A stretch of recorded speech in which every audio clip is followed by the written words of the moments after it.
Bismillahirrahmanirrahim. Assalamualaikum warahmatullahi wabarakatuh. Alhamdulillah wassalatu wassalamu ala Rasulillah wa ala alihi wa ashabihi wa man tabi'ahum bil huda wa ba'du.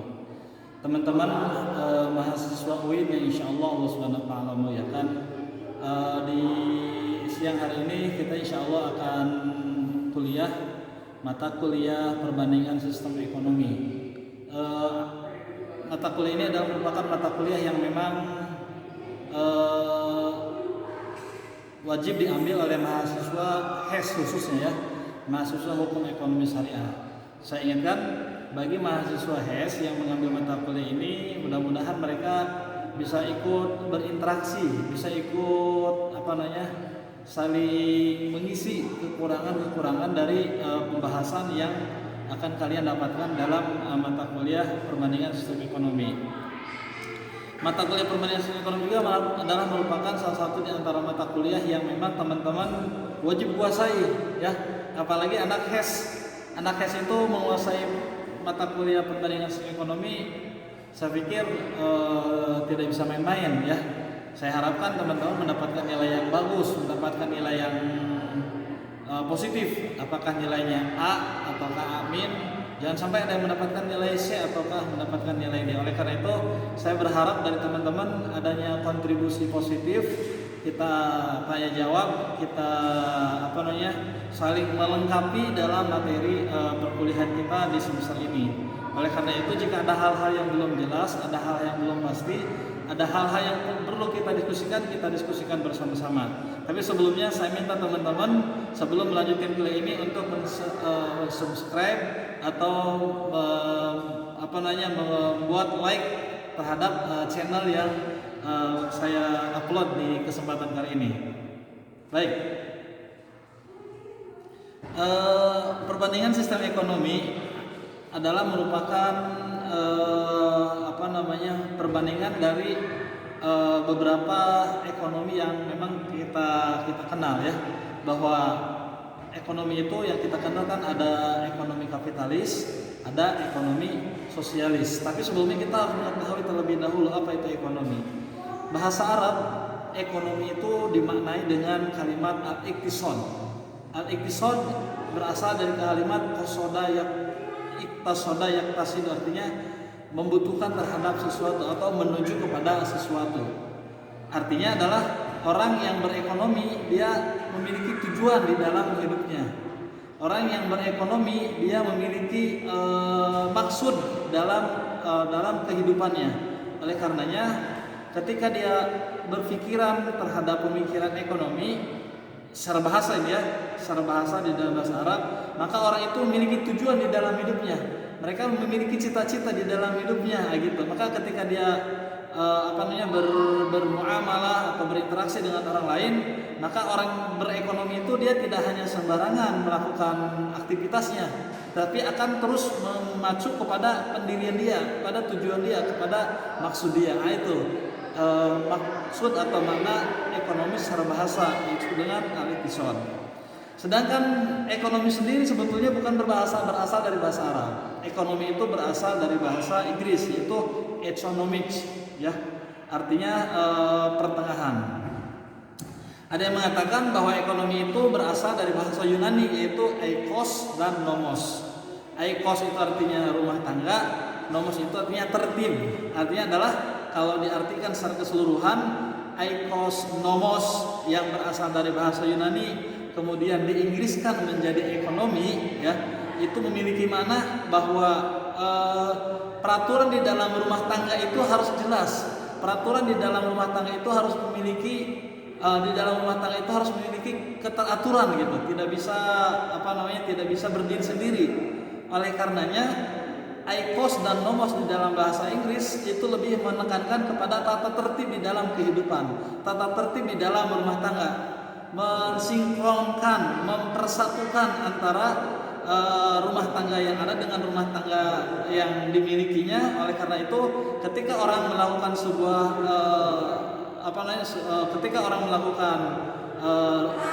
rumah tangga, maka dia harus baik terlebih dahulu ekonominya gitu.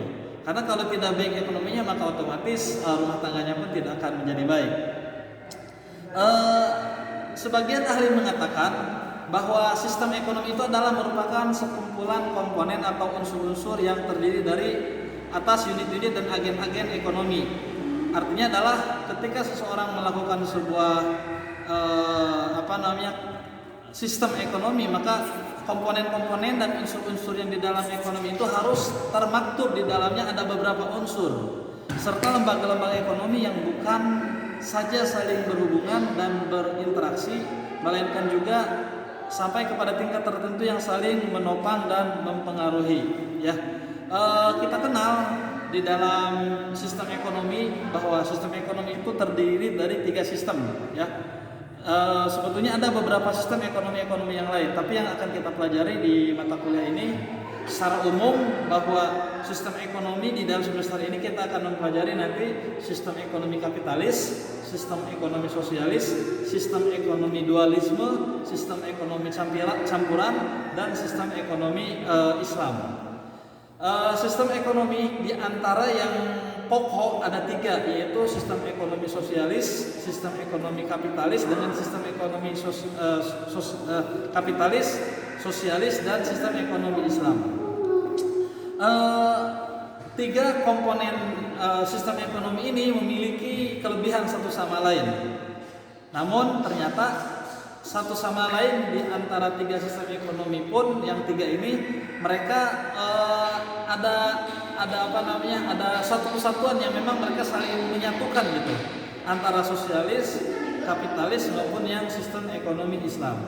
Kita lihat di dalam sistem ekonomi sosialis, ruh sistem ekonomi kapitalis ya itu adanya persaingan. Saya ulangi, ruh di dalam sistem ekonomi kapitalis itu adalah adanya persaingan. Sedangkan di dalam sistem ekonomi sosialis itu ruhnya adalah konflik.